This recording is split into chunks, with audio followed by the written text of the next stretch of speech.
Personal issues ಇರ್ತದೆ. ಸೌಜನ್ಯ ಭೇಟಿ ಅವ್ರದ್ದೇನೋ ಪಾಪ ಏನೋ ಶೂಟಿಂಗ್ ಏನೋ ಬೇರೆ ಏನೋ ಕೇಳ್ತಾರೆ, ಯಾವುದೋ ಜಾಗೃತರ ಬಂದಿದ್ದಾರೆ, ಬಿಟ್ಟು ಬೇರೆ ಏನಿಲ್ಲ. ಬೇರೆ ನಥಿಂಗ್, ನೋ ಪಾಲಿಟಿಕ್ಸ್, ನಥಿಂಗ್. ನಾನೇನು ಪಾಪ ಪಾಲಿಟಿಕ್ಸ್ ಆಸ್ ಅ ಫ್ರೆಂಡ್ ಬಂದಿದ್ರು, ಭೇಟಿ ಮಾಡಿದ್ರು, ಪ್ರಾಬ್ಲಮ್ ಇತ್ತು, ಅದಕ್ಕೆ ಆಯ್ತು ಹೇಳ್ತೀನಿ ಅಂತ ಹೇಳಿ. ಕಳೆದ 3-4 ತಿಂಗಳಿಂದ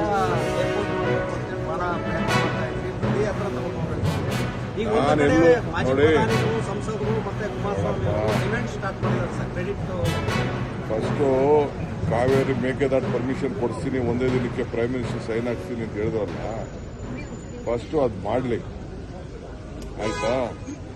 ಅವ್ರಿದ್ದಾಗ ಏನೋ ಪಾಪ ಮಾಡೋಕ್ಕಾಗಲಿಲ್ಲ. ಈಗ ನಾವೇನೋ ಮಾಡಕ್ಕೆ ಬರ್ತಿದ್ದೀವಿ, ಅದಕ್ಕೆ ನಾವು ತೀರ್ಮಾನ ಮಾಡೋಕ್ಕಾಗಲ್ಲ. ಎಲ್ಲಿರಬೇಕು, ಬಿಡದಿ ಇರಬೇಕಾ, ನೆಲಮಂಗಲ ಇರಬೇಕಾ, ತುಮಕೂರು ಇರಬೇಕಾ, ಸೋಲೂರು ಇರಬೇಕಾ ಅನ್ನೋದು ನಾವೇನೂ ತೀರ್ಮಾನ ಮಾಡೋಕ್ಕಾಗಲ್ಲ. ಅದು ಏರ್ಪೋರ್ಟ್ ಅಥಾರಿಟಿ ಆಫ್ ಇಂಡಿಯಾ ಅವರು ಪ್ಲಸ್ ನಮ್ಮ ಬೆಂಗಳೂರು ಇಂಟರ್ನ್ಯಾಷನಲ್ ಏರ್ಪೋರ್ಟ್ ಅವರು ಅವ್ರಿಗೆ ಅಗ್ರಿಮೆಂಟ್ ಇದೆ.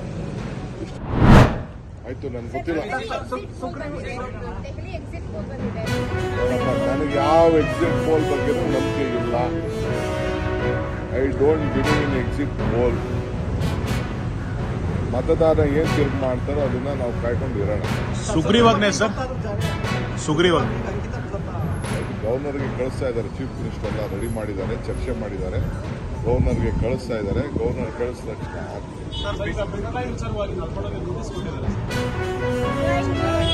ಗೊತ್ತಿಲ್ಲ ಇನ್ವೆಸ್ಟಿಗೇಷನ್ ಏನಿದೆ. ಇನ್ವೆಸ್ಟಿಗೇಷನ್ ಸರ್ ಬರ್ತು ಮತ್ತೆ ಡೆತ್ ಸರ್ಟಿಫಿಕೇಟ್ ರೇಟು 10 ಟೈಮ್ ಜಾಸ್ತಿ ಮಾಡಿದ್ದಾರೆ ಡಿ ಕೆ ಸರ್.